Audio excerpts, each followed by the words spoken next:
Rural Americans deserve access to the best of what our nation has to offer, especially health care. Across every state and every community, America's rural hospitals are the first line of defense, protecting our families, neighbors, and loved ones. No matter where you live, hospital care doesn't clock out. They're there 24 hours a day, 7 days a week, 365 days a year. Each year, America's over 5,000 hospitals care for millions of patients, providing 24/7 emergency care, delivering babies, cancer treatments, and other life-saving care that patients rely on. Behind every one of those patients are doctors, nurses, and caregivers working tirelessly to keep people healthy and safe. Hospitals are our community's lifelines. They employ our neighbors and keep our families healthy. But now, some in Congress are threatening access to care. Tell Congress, protect patient care to keep America strong. Don't cut rural health care.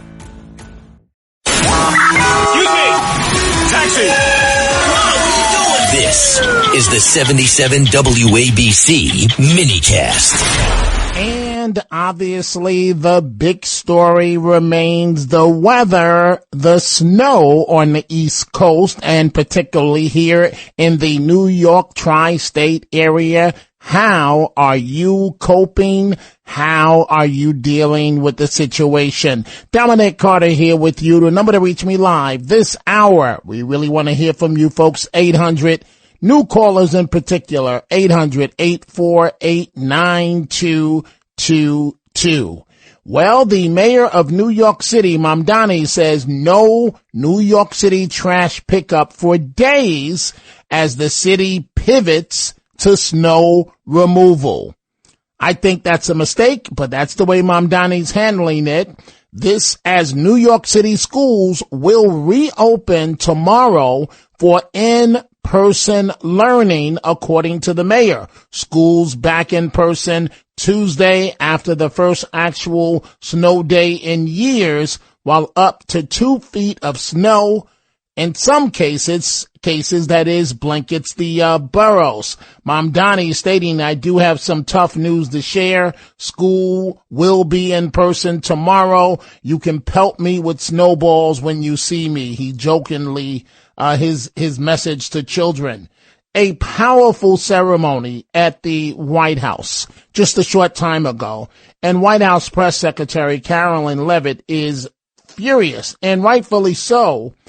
For example, CNN did not air a single second of the president's powerful Angel Family's remembrance ceremony honoring Americans brutally killed by illegal immigrants and their grieving loved ones.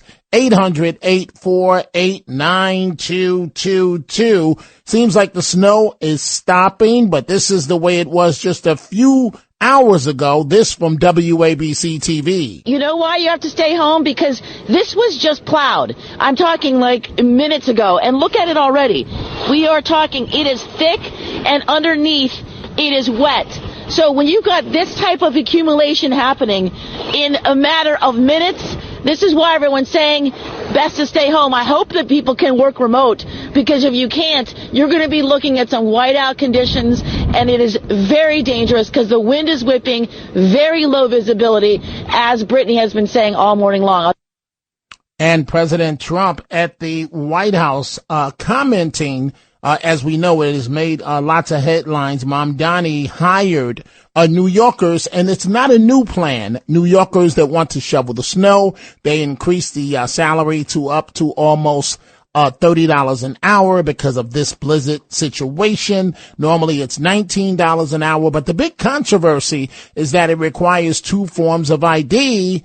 And Mamdani and socialists, they want you to be able to vote with no ID. But the president commenting on in general, that is, that the idea of hiring New Yorkers, he doesn't see anything wrong with that aspect of it, that it's not a bad idea. It's so crazy. You know, the mayor of New York, and he's a very nice person. I met him, but his ideology is not too good. But we're having a massive snowstorm right now. And I heard that he's asked people to come out and help shovel the snow. Okay, so you get a shovel and you start shoveling, right? What the hell? You're not going to help too much, but you can help. And I guess that's a point that that all can make, that we can all pitch in a little bit.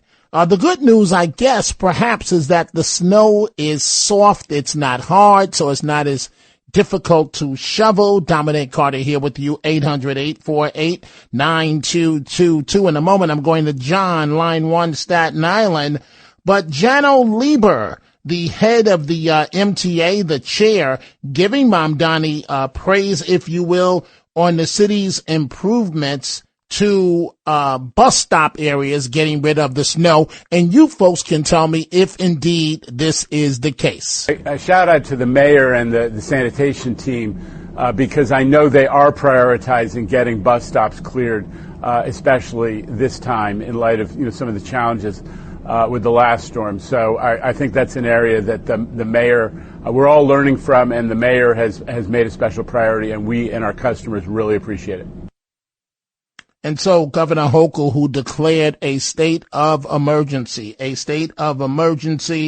was actually giving, as many people have been doing, giving advice on how to actually shovel. Pro tips on shoveling from someone from Buffalo who knows. Just push it out of the way. Okay, see what I'm doing here? No strain on the back from doing that. Now when it gets a lot heavier, you're going to have to do a little bit more, but don't lift much. Just do it in smaller bits, okay? Little bits. You can do this. Don't do a big pile and fill this up, because that can lead to a heart attack. You don't want that.